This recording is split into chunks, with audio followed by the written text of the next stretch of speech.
Napakaraming nakinig at marami ring katanungan para magbigay ng liwanag at maklaro yung ibang bagay-bagay. Nais kong magbigay ng dalawang dokumento ngayon. Yung unang-una, yung timeline pa lamang. So, umpisahan na lang natin yung timeline. Mabilis lang to sana, pero mahaba-haba kasi nag-uumpisa to sa March 2019 nung nag-withdraw ang Pilipinas sa Rome Statute. Tapos, yung prosecutor requested authorization 24 May 2021. May deferral noong 2022 ng Hunyo. Pagkatapos, 12 September 2022, ang ating Pangulo ay nagsabi, ICC will only take action when the country is no longer functioning and has no judiciary. So, 26 January 2023, ang ICC nag-umpisa na naman ang investigasyon sa drug war. And then the appeals chamber rejected the suspension noong Marso. And then July 5 ng 2023, ipinagtatanggol ni VP Sara yung confidential fund ng DepEd at ng OVP. Yung ICC Chamber delivered its judgment 18 July 2023. Pero inulit na naman ni Presidente Bongbong 24 November ng 2023 na simple lang ang isyung yan. Hindi naman siguro tama na ang tagalabas ang mag-iimbestiga dito sa atin. So yun ang nangyari, Tapos gusto natin maintindihan yung konteksto ng mga pangyayari. At nung 15 December 2023, andyan na yung sulat kay VP Sara na the jurisdiction of the ICC over the Republic of the Philippines after the effectivity of our withdrawal is very much in question. And I am certain that you and all of my cabinet will echo my views. Sabi rin niya, for the 100th time, I do not recognize the jurisdiction of the ICC in the Philippines. Noong 28 January 2024, kauna-unahang maisog rally at binanatan ni former President ang ating Pangulo Bongbong. Noong 29 January, kick-off rally ng Bagong Pilipinas, pero kasabay din ang candlelight prayer rally ni Presidente Duterte.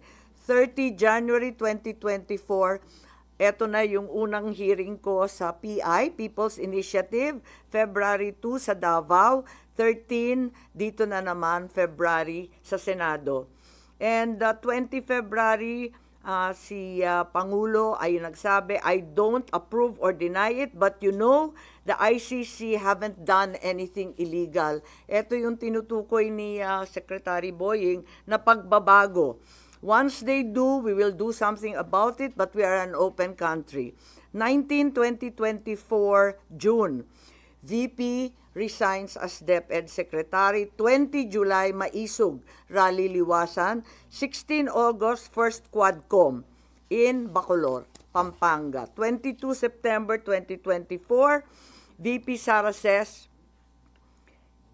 hindi naman kasi kami talaga nag-uusap. Hindi kami magkaibigan unang-una. Ayun na.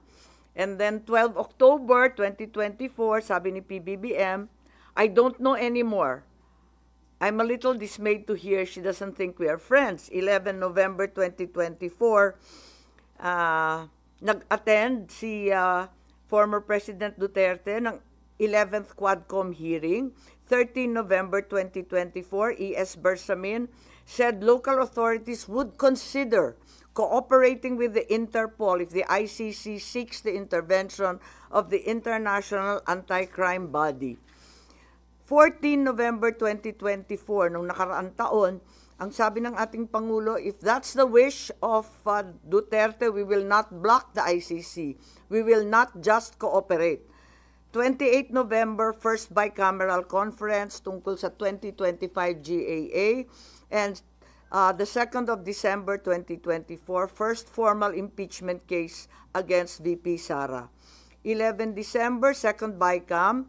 18 December, ang privilege speech ko at sumunod yung mga kaso. And 19 December, third impeachment complaint. 13 January 2025, itong taon na ito, INC Peace Rally in Manila. And 24 January, itong taon na to, Secretary of Justice Remulla said, the Marcos administration will sit down with the ICC and discuss certain areas of cooperation in the latter's investigation. He also said, cooperation with an international tribunal is permissible, noting that ICC representatives have already been going in and out of the country without us raising anything. So may admission po ron, and 28 January 2025, may mga declare the 2025 national budget unconstitutional.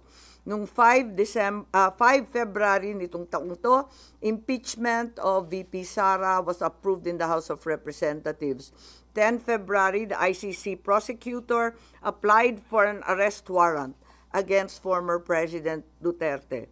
22 February, People's Indignation Rally Mandaue, Cebu. 7 March, the warrant of arrest against the former president was issued as secret by the ICC chamber. 10 March, 2 PNP memos regarding the deployment of personnel and augmentation of PNP personnel to PRO 11. 11 March, the warrant of arrest was reclassified as public this time by ICC. 3:04 a.m., the Philippine Center on Transnational Crimes received an ICC request for the arrest and extradition of former President Duterte. At 9:20, he arrived at NAIA Terminal 3 from Hong Kong and was arrested at the Jet Bridge by DOJ, Interpol, and PNP, with his Miranda rights postponed at his request. He then was taken to Villamor, where he was housed in Maharlika Hall with his family and some legal advisors. By 11 a.m., Malacanang confirmed his arrest, while his daughter Kitty live-streamed the event. By 11:03, Duterte was flown out of the country on a chartered flight to Dubai and Rotterdam, Netherlands, as President Marcos held a press briefing on the arrest. 12 March 2025, DOJ Prosecutor General Fadulion issued a certification, bago po to, nahanap lang namin to, that President Duterte was arrested on 12 March 2025, approximately 11:44 a.m. May problema ako sa datos nito kasi bakit 1 day later? The custodial state has determined to deliver Rodrigo Roa Duterte to the ICC in accordance with Article 59.4 of the Rome Statute. And in accordance with Article 59.7, the arrested individual shall be transported to The Hague and placed in the custody of the International Criminal Court.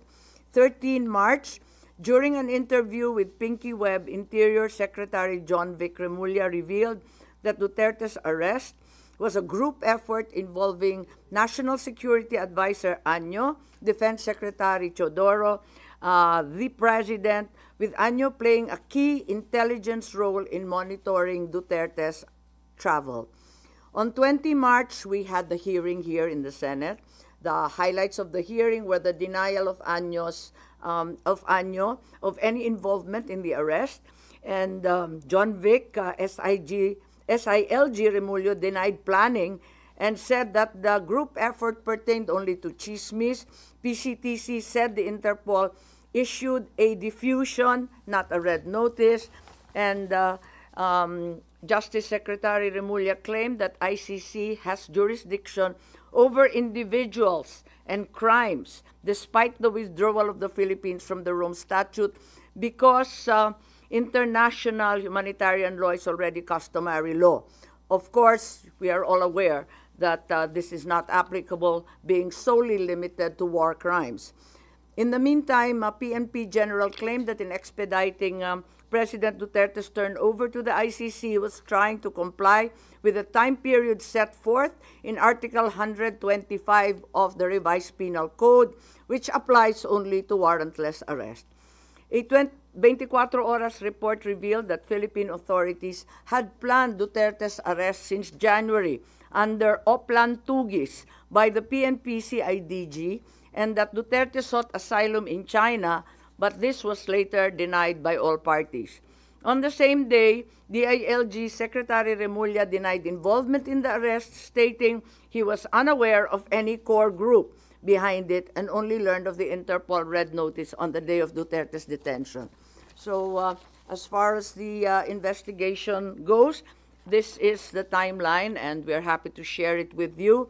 In the meantime, I'd like to read the preliminary findings following last week's investigation and public hearing. Number one, the Philippines had no legal obligation to arrest former President Rodrigo Roa Duterte and turn him over to the International Criminal Court.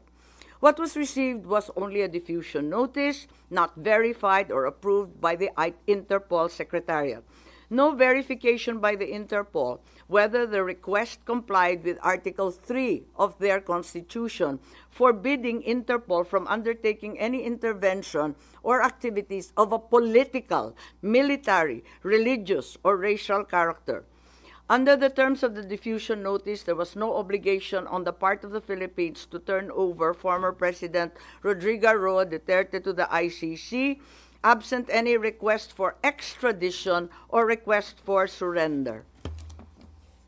Under Article 92 of the Rome Statute, a provisional arrest is followed by a request for surrender. There is also no indication that the ICC even requested for the surrender of former president after his provisional arrest. There is likewise no indication that the ICC requested extradition after the arrest. Finally, the argument of Secretary of Justice Remulla is deeply flawed, inasmuch as international humanitarian law, customary law, cannot apply. He is accused of crimes against humanity, not war crimes. IHL refers to war crimes. Procedural administrative matters such as court processes do not become part of customary international law. IHL is international customary law, but the jurisdiction of ICC cannot be considered customary under IHL. The second finding, the Philippine government decided to assist the ICC to arrest the former president. The administration already started preparations prior to March 11. The PNP mobilized units on March 10. The National Security Advisor, Anyo, was already tracking the former president's camp before the arrest. Even before the ICC prosecutor applied for a warrant of arrest, there was already statements by key executive officials that the administration will cooperate if the ICC courses the request through Interpol to arrest the former president. Finally, the claim of the Department of Interior and Local Government Secretary John Vic Remulla that the supposed group effort was only based on rumor is incredible.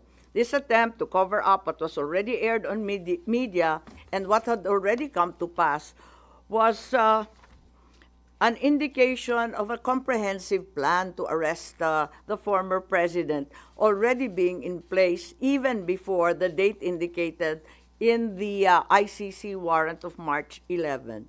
Finally, my third preliminary finding was that there were glaring violations of the rights of the former president.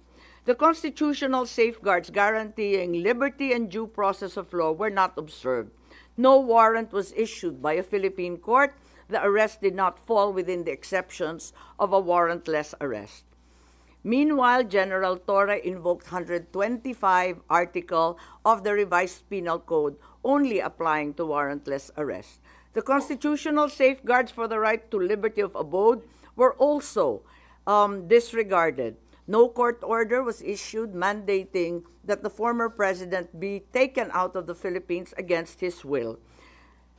Former President Duterte was deprived of the right to be visited or to have conferences with immediate family members under Section 2F of Republic Act 7438. General Torre admitted he did not allow Vice President Sara Z. Duterte to visit former president in Villamor Air Base, contrary to RA 7438. Former President Duterte was further denied the right to be brought to judicial authorities under Article 59 of the Rome Statute. The former president was also denied the right to apply for interim release under Article 59 of the Rome Statute or the right to apply for bail under prevailing jurisprudence on extradition. However, during the public hearing of March 20, here at the Senate, the Secretary of Justice insisted on the inapplicability of the Rome Statute. But a DOJ certification signed by Prosecutor General Richard Fadullon stated very clearly that the DOJ made the following determinations.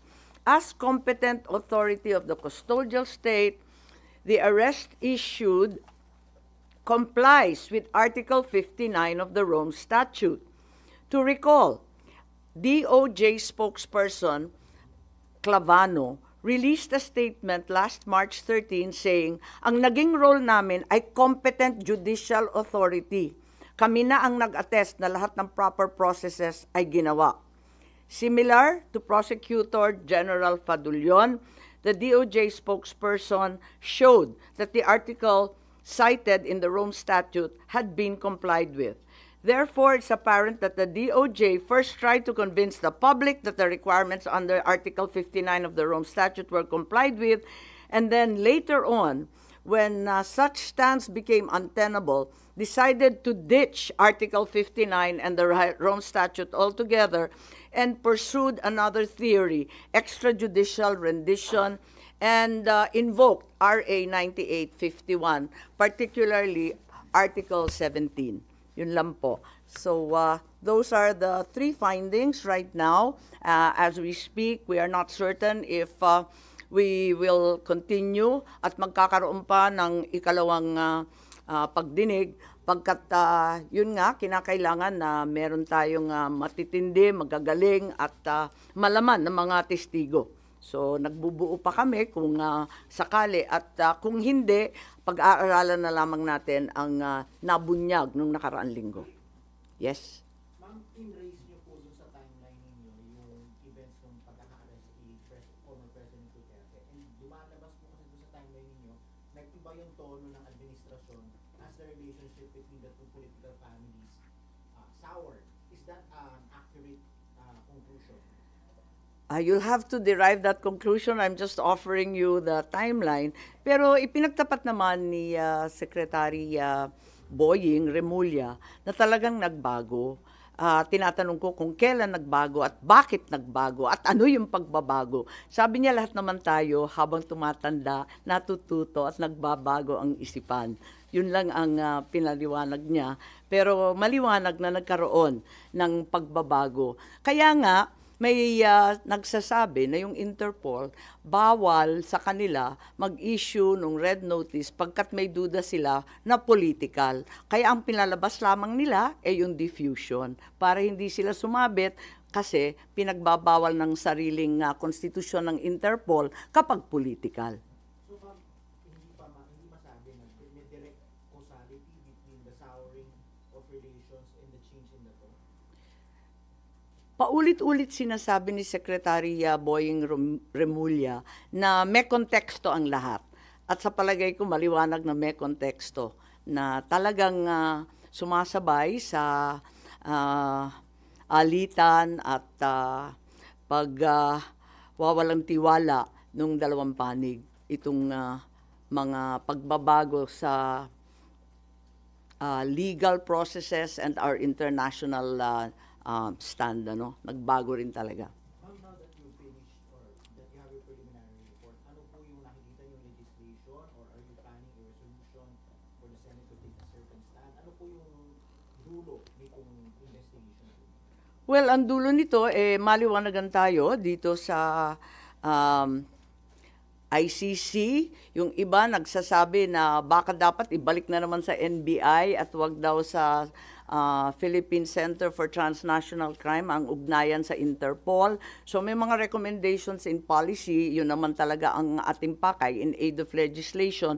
At alam din natin na hindi pa tapos to kasi may mga warrant pa na ilalabas. Alam natin na may 5 ng narinig tayo na laman nung ikalawang warrant na mula sa ICC. Kung tama ba ang proseso, or kung hindi tama ang proseso, hindi na dapat maulit. So, importante yon.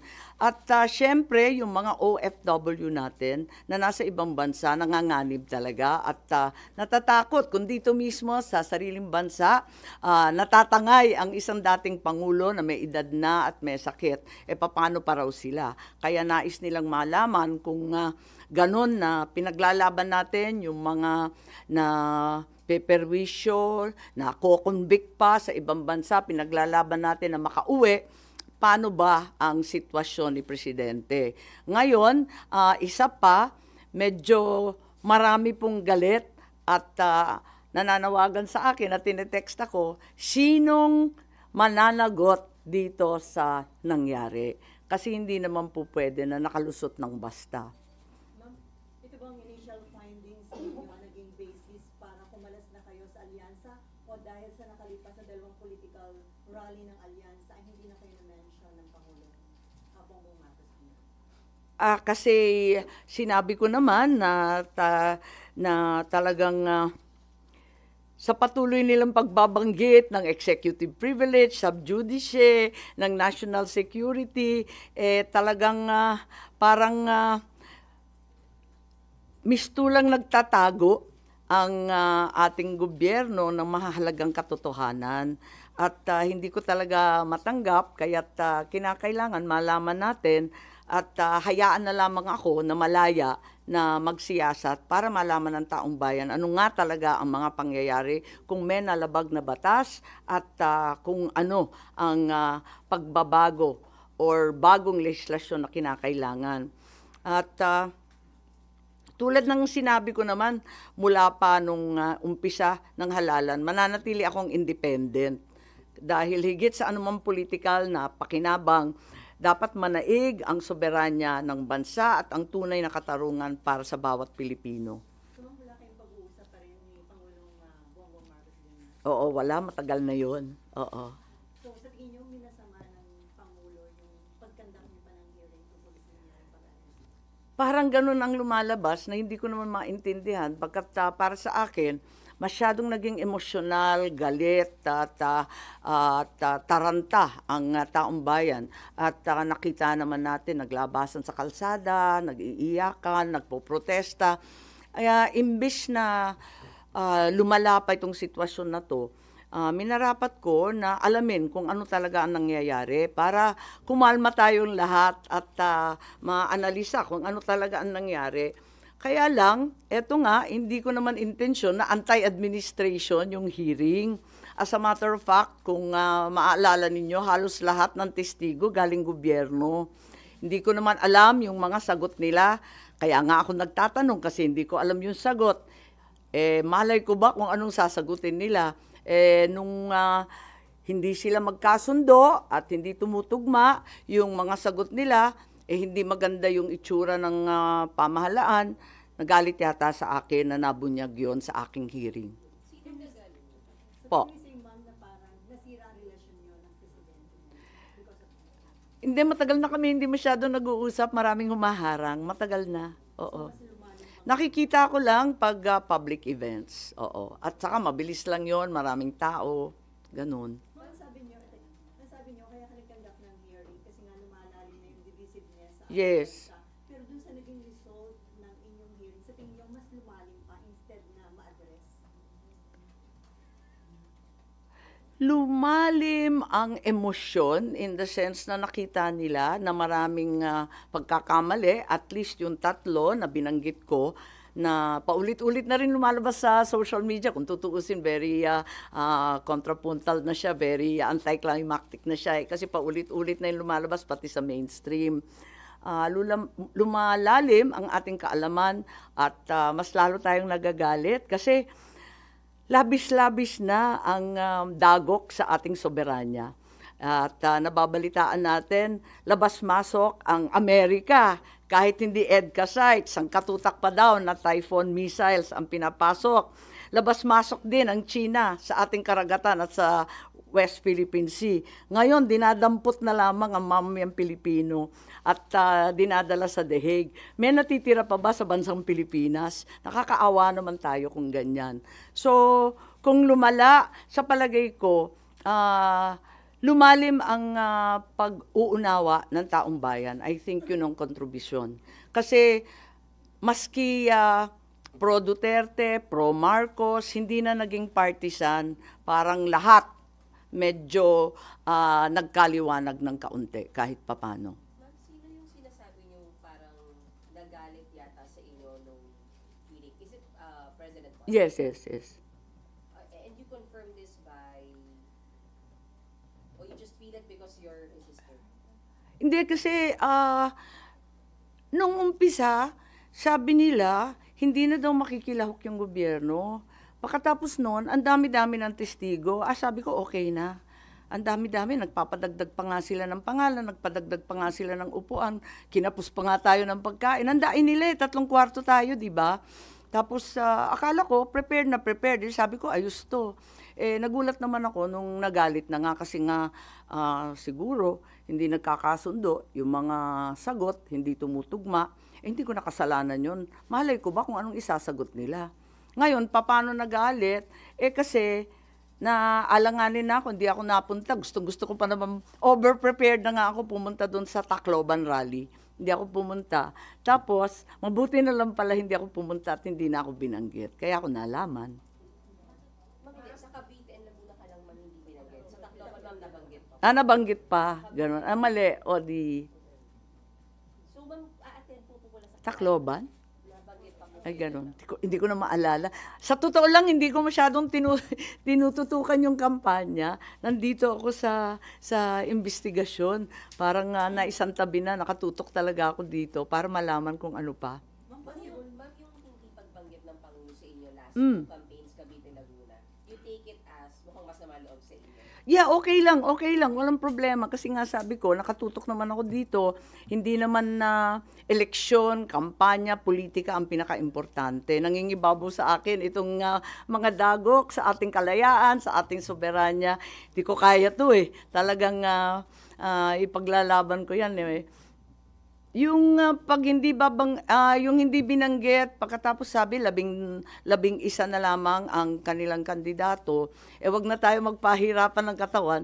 Sabi ko, kakalas na muna ako kung nahihirapan kayo. Mas madali naman ganun, okay lang sa akin, walang problema. May offer bang PDP laban, ma'am, para i-adapt kayo? Ang sabi may nag-aampon, hindi ko masyadong pinapansin kinakarir namin to Naduling-duling na nga kami kagabi Just in case open kayo, ma'am, kung sakaling i-adapt kayo ng PDP laban. Alam niyo maganda naman yung libre, di ba? Yung malaya. So, mula sa poll, sinabi ko, independent ako. Pero yun nga, dun sa Lawag, syempre, yung anak ko nagmamaktol. Bakit hindi ako pupunta? Di pumunta ako, ganun. Tapos may mga kaibigan, pumupunta. Noong pa naman hindi naman ako present sa lahat ng lugar. Oo. Sa Carmen Davao, absent ako dun.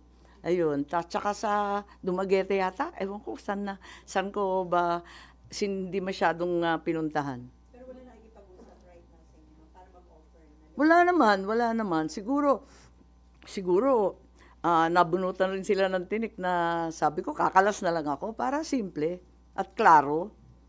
Parang maliwanag na maliwanag. Magbalik ko lang po kay former President Duterte. Is it your conclusion as chairperson of the Foreign Relations Committee that what happened was extraordinary rendition? Hindi pa tayo maabot doon.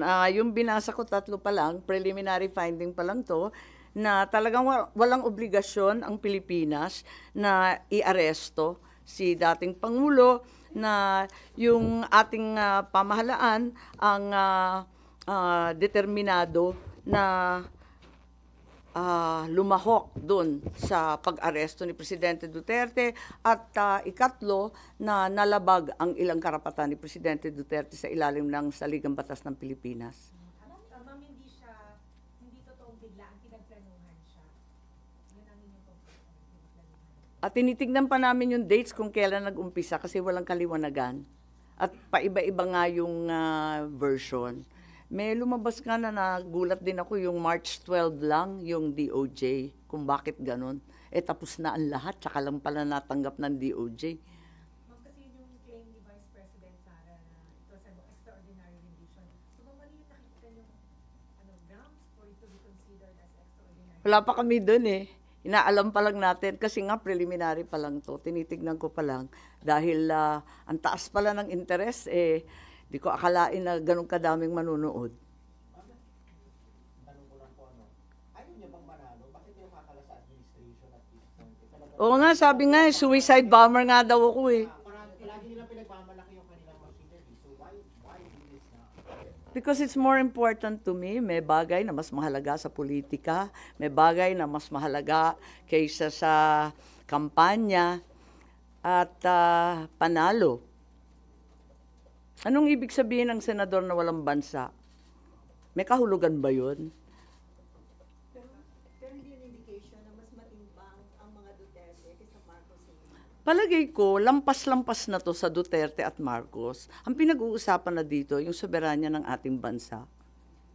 Mabigat na to eh. Ibang usapan na to. Kung ano-ano nang dagok ang nangyayari. Eto nga, yung mga EDCA sites, yung mga Typhoon missiles, yung sangkatutak na banggaan, kuno, dyan sa West Philippine Sea. Ano na lang matitira sa atin? Pati yung mamayan, dinadampot na lamang at naging probinsya na tayo ng dahig. Ma'am, sabi ni Senate President Escudero, hindi daw na-compromise yung sovereignty ng bansa dun sa pag-arrest at pag-surrender kay Digong sa ICC. Kasi sabi niya, under existing laws, yung daw mga akusado ng crimes against humanity ay pwede talaga ireklamo sa ICC. And then, Pilipino at hindi dayuhan yung nag-file ng kaso sa ICC. And then, wala pa rin daw kaso dito si Duterte. So, walang local court ang naagawan ng jurisdiction dun sa pag-surrender kay Duterte. Wala rito si Senate President Cheese, hindi ako makikipagdebate na wala siya. Ba't naninindigan kayo na na-compromise yung sovereignty? Yes, very clearly. Sorry, sabi nyo, may mas mahalaga kaysa sa kampanya at panalo. So you're willing na matalo dahil sa pakikipaglaban nyo dito sa ICC arrest ni Pangulong? Di naman ako matatalo. May kandidato bang matatalo? Siyempre, lahat ng kandidato naniniwalang mananalo. Mas maraming Pilipinong nakikinig sa katotohanan kaysa sa kabulastugan.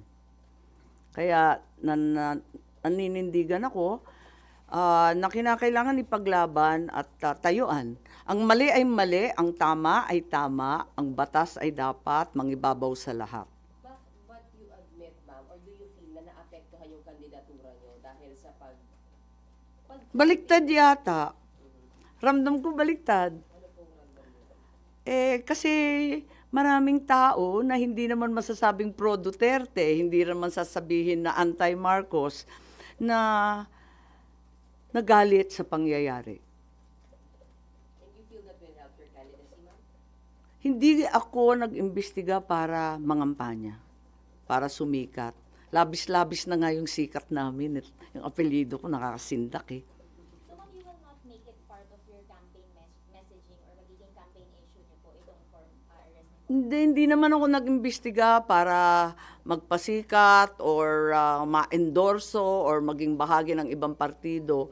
Nag-imbestiga ako para malaman kung ano talaga ang nangyari at kung talagang nasunod ang batas ng Pilipinas, kung talagang kaya natin tayuan ang ating soberanya at kalayaan. So, may nakikita na po ba kayo so far kung sino yung dapat managot and anong violation? Yun nga, ang tinatanong ng lahat, sino daw kakasuhan.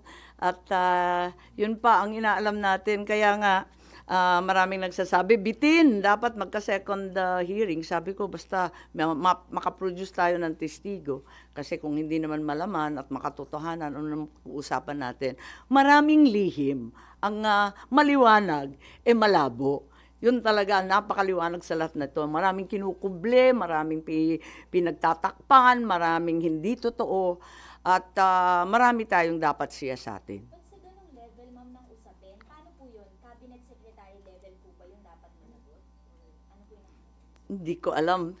Tulad ninyo, alam ko lang ang rineport ko at sa ngayon, hindi pa maliwanag talaga. Ang daming loose ends, ang daming butas, ang daming malabo. Ano pa pong lalaman nung second hearing po?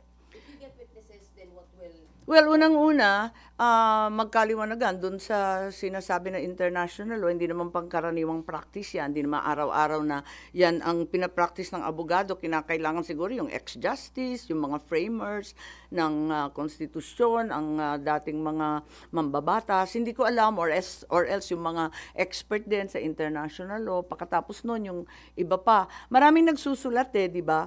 Pero pag nabasa mo yung pahayagan, parang hindi naman sila neutral, parang lahat may panig. Iniiwasan natin yon hanggat kaya. Pagkatapos noon, yun nga, yung katulad ng sinabi ko kanina, yung mga OFW, gusto malaman kung talagang maipagtatanggol ba natin sila. Eto na nga, dito sa Pilipinas, paano pa daw sila nagkakayod at naghahanap buhay sa ibang bansa. Kayang-kaya silang kunin. At saka yung mga nakakulong, makakauwi pa daw sila. Paano ba? Tapos, yun nga, sino mananagot? Maraming tanong pa rin talaga. Ma'am, nung na-elect si Bongbong as president, sabi niyo, ito yung chance to redeem yung pangalan ng mga Marcos. Considering dito sa issue sa pagka-aresto kay dating Pangulo, mariredeem pa ba? O sabihin niyo, ilalagay sa Well, nanghihinayang ako, hindi lamang para sa pamilya namin, kundi para sa ating kasaysayan, no? Kasi nagumpisa sa amin nung EDSA, pagkatapos noon, 'di ba, nakulong din si Presidente Erap, si Presidente GMA, nahinto lang kay Presidente Duterte. Eto na naman, naaresto na naman. Umpisa na naman ba natin itong siklo ng paghihiganti, ng balikan, kapag wala ka na sa kapangyarihan, babanatan. Parang ako'y naaawa sa Pilipinas. Kung ganito na lang tayo, paano pa tayo uunlad? But you're still hoping na matapos ni Bongbong Marcos yung kanyang term ng maayos. Siyempre, oo. Pero ang dami ng problema talaga. Pero ma'am, yung banatan na sinasabi niyo, di ba nagsimula yung banat galing sa dating presidente kasi started yung nasa timeline din yun na sinimulan niyang banatan si Pangulong Bongbong Marcos. Tignan natin ang maigi kasi naaalala ko, andito ba yung kodigo? Meron rin kasi nag-umpisa yung kay VP Sara. Kasi nag-umpisa yung kay VP Sara noong July 2023. Hindi ako abogado ni VP pero tinitignan ko lang yung date, nandyan sa timeline. Can we please go to 5 July 2023? Ayun. Parang nag-umpisa, doon nag-umpisa sa July, nung humarap sa Kongreso. At yung confidential fund na dinidikdik, uminit ng September, October, ayun. At parang tulad ng sino mang ama, nagalit na siguro si Presidente Duterte. At nung 28 January 2024, ayun na. Nagwawala na siya sa Davao. Matignan ninyo yung mga date na, kaya nga ako naglagay ng timeline, sabi nga nila, dapat yung timeline, yung mga legal lang. Pero hindi natin maiiwasan na may kinalaman to sa mga pangyayari dito sa Pilipinas. Ma'am, Yung ating timeline ang magsasabi kung sino talaga ang nauna. Tulungan na lang ninyo ako na dagdagan pa to, i-fill in the blanks at buuhin. Yes. do you fear na yung nangyari kay dating Pangulong Duterte, posibleng mangyari din sa pamilya nyo na ma-ICC din kayo once you're not in power anymore? Kasi nangyari sa dating presidente. Yun na nga ang sinasabi ko na nakakahiya itong nangyari. Apakalungkot natin bilang Pilipino para tayong failed state. Hindi naman siguro, andyan pa rin ang ating mga husgado, magagaling ang ating huwes at abogado. Bakit naman tayo nauwi sa ganito? At tulad ng sinabi mo, kung nangyari minsan, pwedeng maulit. So you fear, you worry na baka mangyari din sa inyo, ma'am. O hindi na Pangulo yung kapatid niyo. I think it's speculative. Fear is hard to express at this point. Nung si JPE may warning doon sa mga OFWs na kung daw makikinig doon sa panawagang zero remittance kasi pwede daw yung Congress i-cancel or suspend yung mga tax exemption o tax incentives na binibigay sa kanila. Nakita ko nga maintang ulo nila kay Johnny. At ako, nararamdaman ko ang paghihimutok ng ating mga OFW. Ramdam na ramdam ko. Kaya nga, mahalaga itong pagsisiyasat para una, malaman natin kung karapat-dapat ba ang nangyari kay Presidente Duterte at kung sakali maiuwi pa ba natin yan. Ikalawa, kung ano ang magagawa natin para sa mga OFW natin na napipinsala o di kaya na paghahatulan doon sa ibang bansa. Pero yung paghihiganti na babanatan mo rin ng tax, ng yung mga travel tax na sinasabi at yung iba pang benepisyo, wag naman, wala namang ganunan, pambihira naman. Sila na nga nagbubuhay ng ekonomiya natin, sila pa ang uupakan natin. Hindi naman yata tama yun. But you're hoping na sana wag nilang gawin yun kasi ang maapektuhan, hindi lang yung family nila, kundi economy natin. Well, naintindihan ko sila to what extent na talagang gagawin nila, hindi ko alam. Pero malaking tulong sila sa ating ekonomiya. Sila talaga nagpapalutang na napakaraming pamilya rito, lalong-lalo na sa Ilocos. Kaya alam na alam ko yan. So against kayo doon sa possibility na isuspend yung mga incentives nila? Wag naman. Walang ganyanan. Oo. Baka mainta ulo. Ma'am, sabi po ninyo meron pa pong next hearing malamang. Hindi ko pa sure kasi nga nagbubunga kami ng testigo. Kung sakali, agad-agad sasabihan ko kayo. Opo. Pero ma'am, kung magkaroon, do you expect na magko-cooperate or may maghugot pa kayo from the executive side particularly? Di ko nga alam kasi marami nga nagsasabi, nagalit, bakit nagkaganon. Abay, hindi ko naman sinasadya, hindi naman anti-administration. Inimbita ko nga, puro gobyerno. Halos wala ang testigo yung kabila. Kung hindi pa nag-video call si VP Sara, wala na yung kabila, sa totoo lang. Kaya't yun nga, sana lumahok pa rin sila, sana bigyan pa tayo ng linaw at maisaayos natin ang mga datos at yung mga pangyayari. May binanggit kayo ma'am na 5 forthcoming warrant. Oo, ang balita, di ba, yung haka-haka, yung mga kapulisan to, si Senator Bato, Albayalde, di ba? Yung, Leonardo Danao, sino isa? Kalimutan ko. Albayalde, no? Hindi, 5 eh. O, Leonardo Mata Danao. O, tama, 5. And then Bato, oo. Ang alam ko, 5. 5 nandun sa warrant. Pero chismis lang yun, hindi pa lumalabas. Kaya hindi ako mag-group effort base sa chismis. So you're hoping din na wag silang umantong kagaya ng nangyari kay former President? Isa pa yon, yun nga ang isang dahilan na si Senator Bato nagpaabot na gusto rin niyang lumahok sa hearing at kung sakali may second hearing. Sabi ko, hindi pa sure. At abala ang lahat kung ito ang nangyari sa dating Pangulo, anong mangyayari sa mga kapulisan at sa pangkaraniwang tao kung madali sila ng iba't iba pang warrant. Kasi alam natin na hindi naman ito nag-iisa kundi tuloy-tuloy. Ma'am, do you agree with opinions, for example, ni Senator Bongo na medyo late na yung hearing kasi nandun na nga si former President dun sa Netherlands, too late to hear daw po? Well, sinagot ko na rin yan. Naintindihan ko naman si Senator Bongo. Malapit na malapit siya sa ating Pangulo at matindi ang kanyang dinadamdam. Pero para sa akin, sa hinaba ng panahon na nawala yung tatay ko sa ating bayan, nakikita ko na kailangan wag susuko. Dapat ipaglaban pa rin kahit ilang taon yan. Hindi namin nauwi yung tatay kong buhay. Sana ito naman matagumpay tayo, maiuwi si Presidente Duterte. Isa po sa mga nakikita nyo pwedeng maging result ng hearing or goal niya is para maipauwi si former President? Well, para sa akin, at narinig ko si Presidente Duterte, tulad ng ama ko pareho nilang sinasabi, haharap ako sa anumang kaso at paglilitis sa Pilipinas. Pero kapag sa ibang bansa, hindi ko kakayanin yon.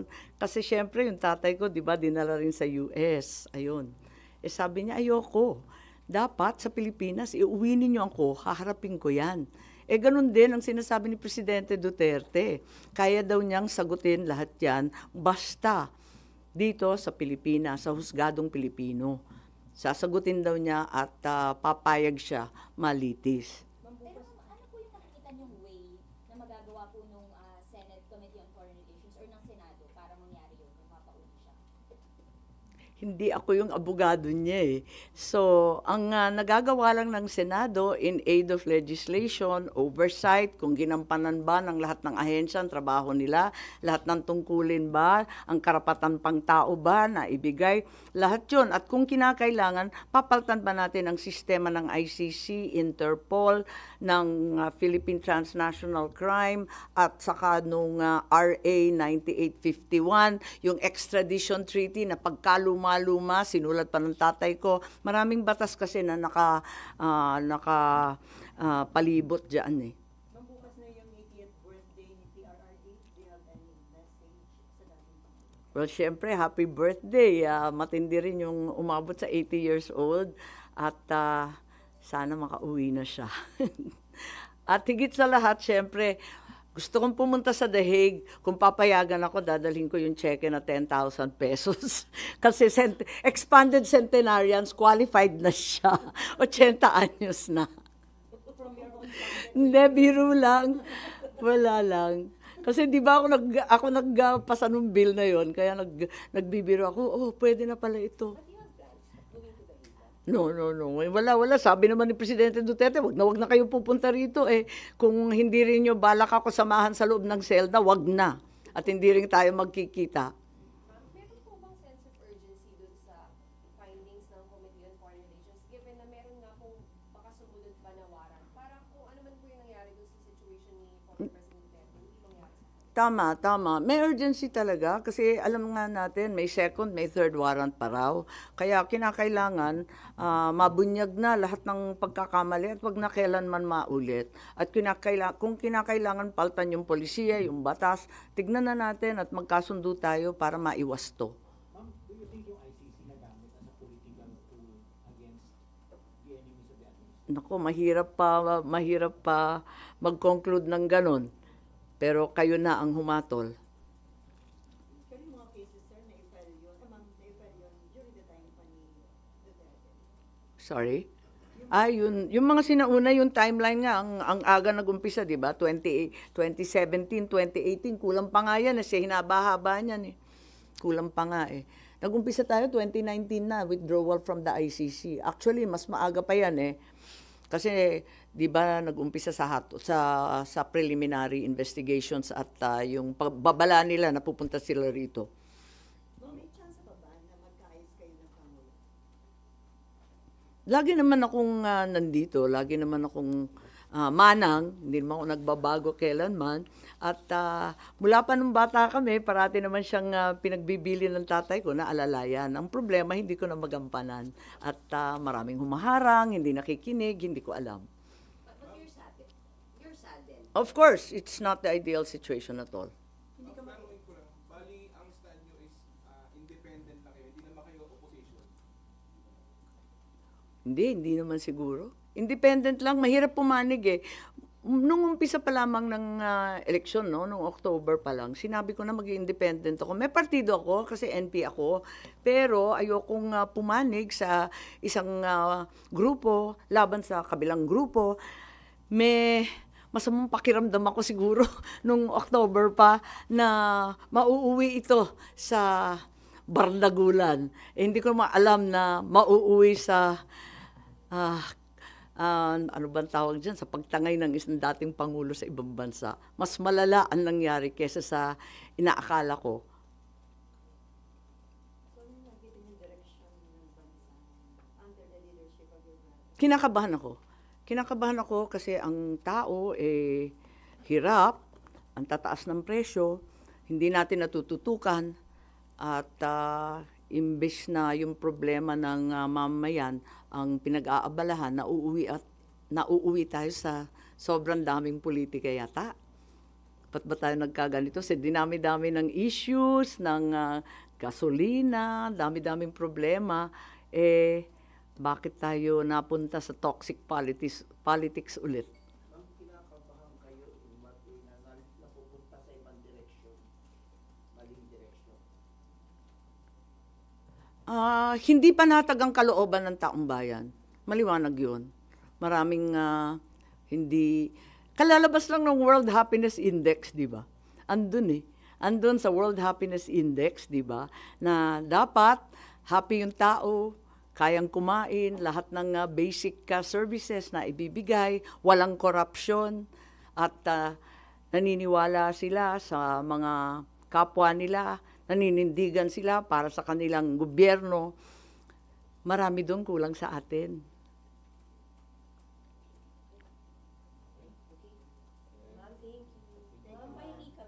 Oo nga eh. Zero. May kopya, no? I think you have copies. Bibigay na lang. Yeah. Ha? You have, diba? Okay. I think they have, you have a link somewhere.